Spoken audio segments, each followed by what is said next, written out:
Welcome back to True Nature Healing with Cassie Celestro. Thank you for joining me. Let's see if the keepers have a message for us today.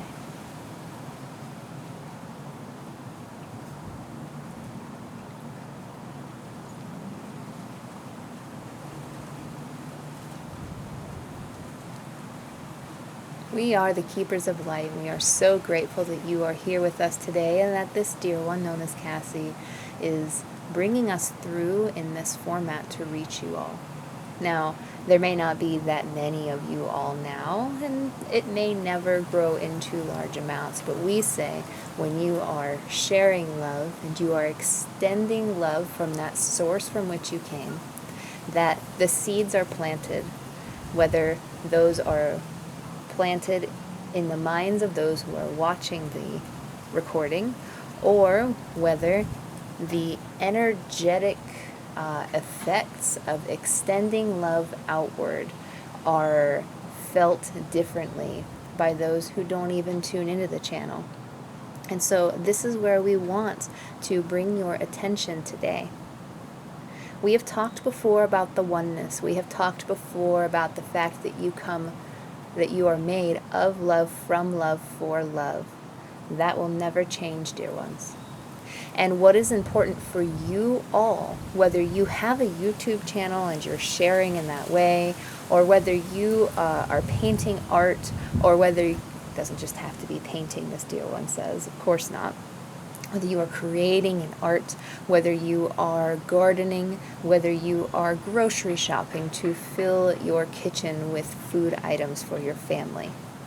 It doesn't matter what you go out and do in the day. If you are doing it lovingly, if you are doing it informed by that love from which you are created, then you are assisting the world in its evolution back towards love, into its evolution into a higher dimension. You might say, I don't understand how me going out into the grocery store and putting items in my cart and checking out and bringing them home and unpacking them can be beneficial to all. And we say if you are doing it in love, if you are choosing what you are buying in a way that is loving to yourself, loving to others, perhaps with excitement because you'll be making your children's favorite meal, or perhaps with excitement because you bought something that you don't normally allow yourself to indulge in, and you are going to now without guilt. That is a loving action. And the effects of those loving actions towards yourself and others reverberate into everything, like dropping a rock into a pond of water and watching the ripples go out, and they keep going out and they bounce back even if you don't see them, and they go out again, and everything that you do works in that fashion. Out and in, out and in. This is why it's true that you experience things that are a reflection of what you think, say, and do. This is why we talk about creating versus miscreating. When you are creating, we use that term to describe what happens when you are choosing in love, when you are informing the actions that you do, or the thoughts that you think, or the words that you say with love. That creates more love around you. When you are acting in fear, when you are doing, thinking, and saying things that are fearful or unloving, those also go out and come back. Those are miscreating. It doesn't mean that there's right and wrong, because there's not. Remember, we are teaching universal wisdom. This is non-dualistic. But sometimes we have to use words that you're familiar with in order to convey the message. In fact, always we have to do that. We encourage you to be an example of this universal teaching of love. And that's what this dear one and many others who are pursuing this path of unconditional love are doing. are practicing to do, are trying to get better and better at doing, consistently clarifying their minds in order to notice when an ego or fear-based thought comes in, how it affects their thoughts, words, and actions, and how to release that so that more love can fill the space where that fear once was.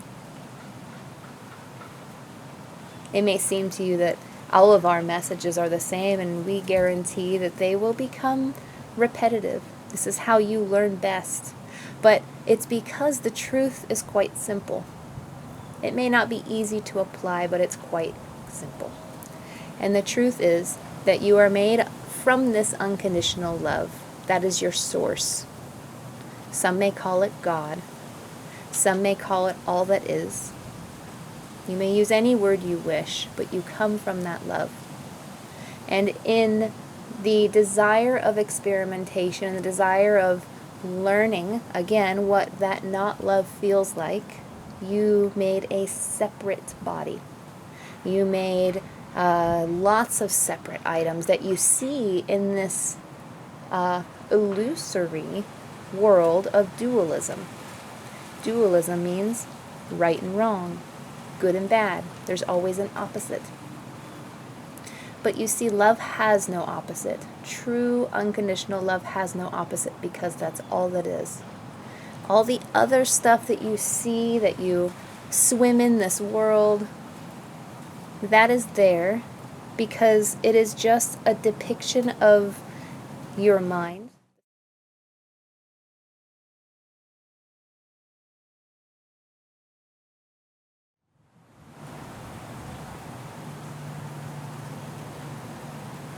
We are here now.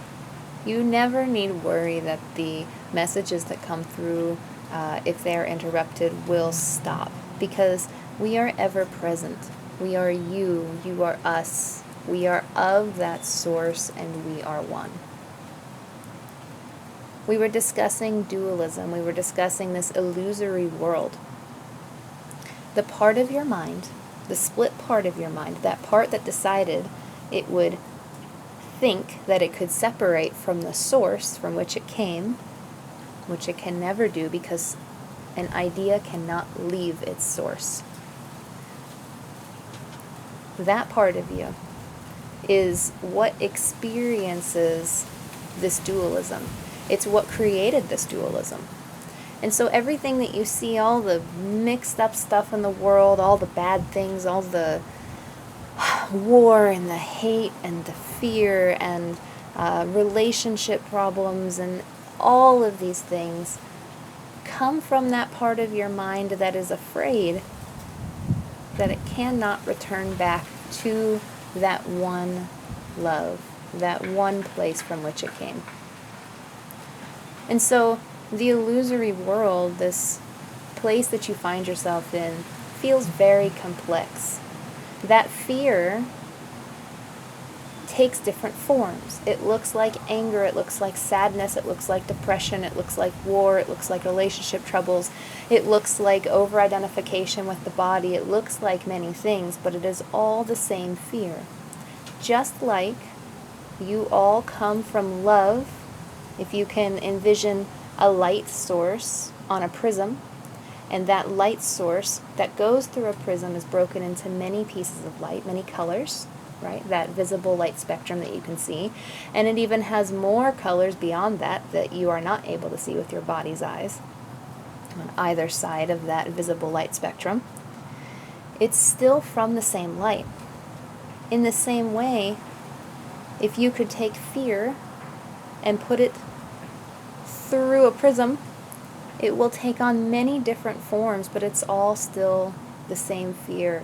And the root cause of that fear is just that that split part of your mind, that ego that you made when you separated yourself from that source, is afraid that it can't go back. It always can. It always can, because there is no punishment. This is the universal teaching. There is only love. That's all that exists. Now, Humans tend to get very nervous about that.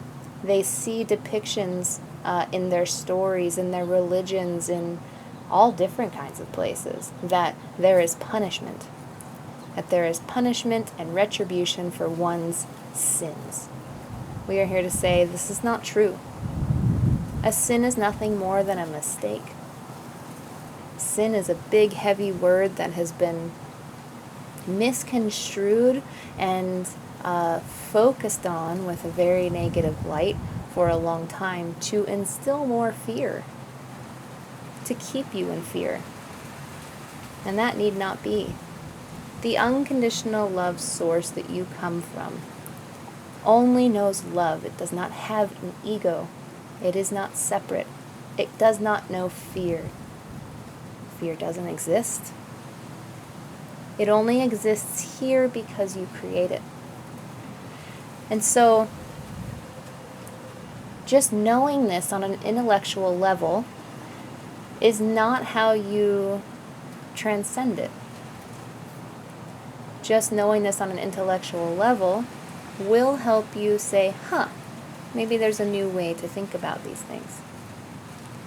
That's why we encourage meditation. We encourage practice and exercises. We encourage forgiveness. Forgiveness is realizing that there is no right or wrong. That there's myriad perceptions, way that people see the world, but that those all differ based on the person. And that if there is only love, and there is not really fear, then that's all there can be. Our dear one feels like these words are confusing, so we will elaborate a little more. When we say perception, it is how you see the world, how you see objects in the world, how you see experiences, how you perceive them. Perception is not knowledge. Perception is looking at something and putting the meaning that you hold on that something onto it.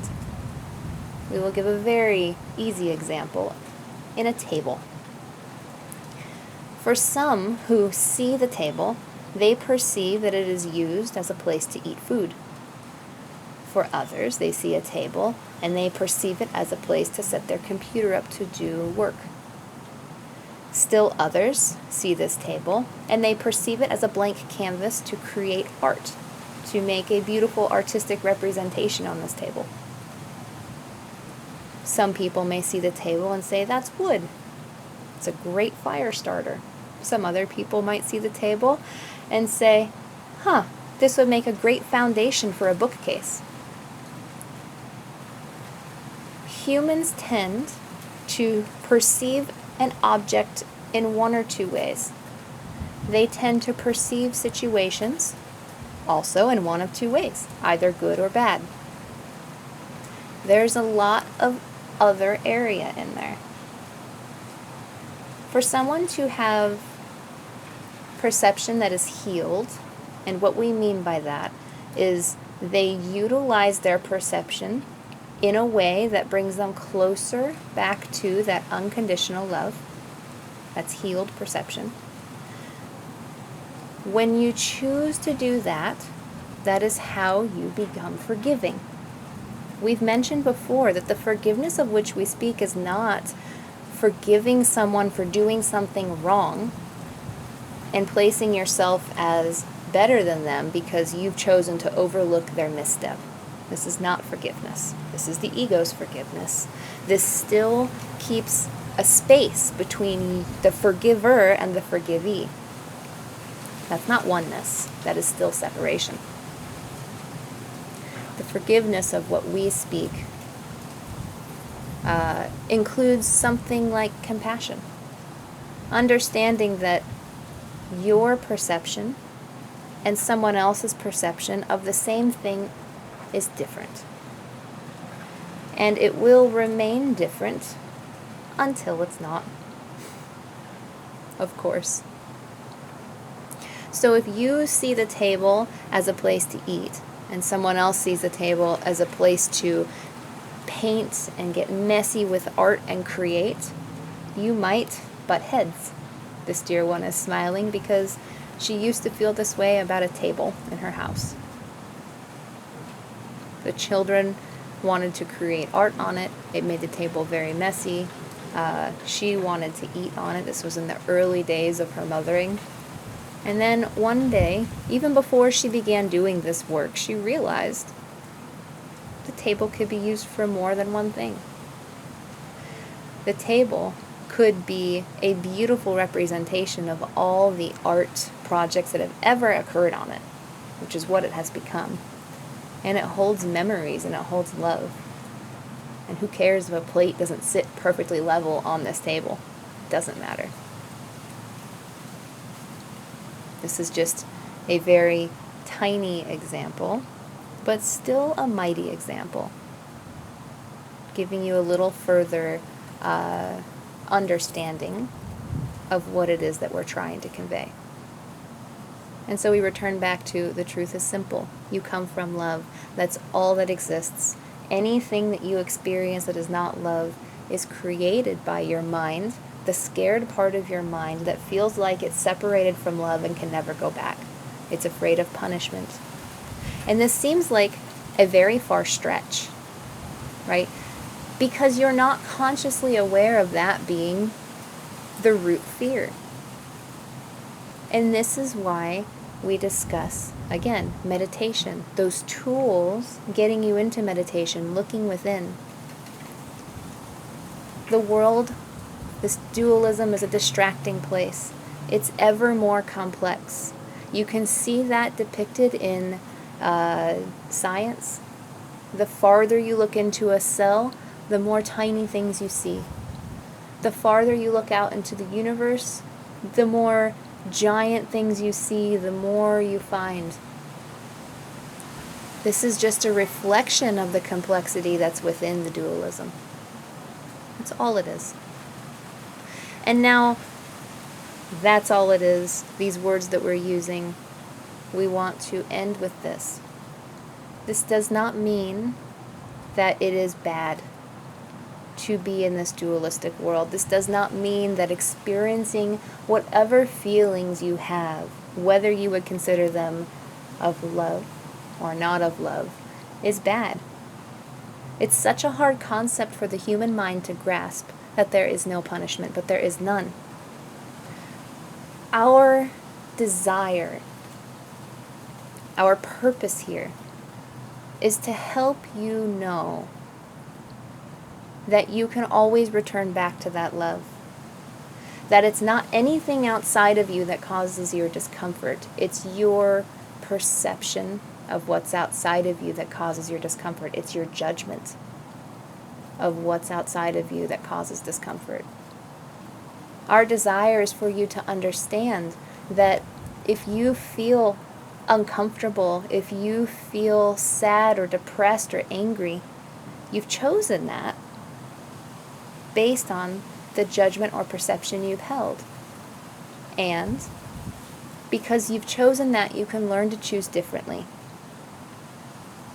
You can get to a point where you notice your guidance system, we've talked about before, telling you, hey, you stepped away from love, and you'll know how to bring yourself back to love.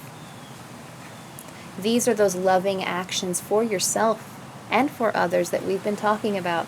This is the loving actions, true love, unconditional love, forgiveness, that reverberate out into the world and come back to you. It makes the world a better place. We're going to draw upon a quick reference to the text of A Course in Miracles, the workbook lessons of A Course in Miracles, and it's this. Jesus says that you do not have to understand how the workbook lessons work. You don't have to like them or agree with them. You just have to do them. And in doing them, you will see results.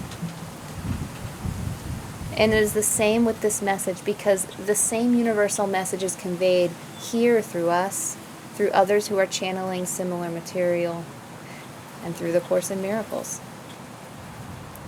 You don't have to like it. You don't even have to understand it. You simply have to be open to being willing, being desirous of wanting to choose to let your actions, your words, and your thoughts come from that unconditional love. And it will begin to happen. And you will begin to see a difference in your world.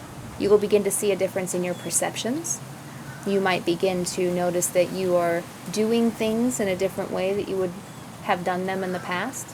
You might reach out to somebody and contact someone who maybe you haven't spoken to in a long time. Or you might find yourself doing something that you would think is uncharacteristic for you, but it's very loving. It's little tiny steps, little tiny changes that pave the way. These new decisions, choosing in love more often, will outweigh the old decisions based in fear. And as you do that day after day, decision after decision, which actually occurs moment after moment, that is how you find transformation in your life. That is how you transform the world around you. Because we come back to we are one. Everything you do affects everybody else, even if you can't see the effect that it has. That's the miracle that A Course in Miracles teaches. It's here to correct. It's here to undo the illusion and allow all to experience that which is true, which is unconditional love. We thank you for being with us today, and we look forward to speaking to you again. We are with you in light and love always. Well, that was a heck of a message. I'm just going to wake my screen back up. I'm going to have to learn, there we go, how to have it stay on while I do this. What a great message. It seems so complex, but it's not. And I love the table example. That's one that I was just working with myself. Please reach out with any questions. You're welcome to email me or visit my website, comment below in the video. Please like and share if you feel brave or willing to do so. Again, you have no idea who needs to hear the message or who needs to have the seeds planted, even if they don't subscribe to a channel and continue to read more. Just that initial exposure of having some truth come their way is enough to make a huge difference for all. So, stay well and be loved. I'll see you next time.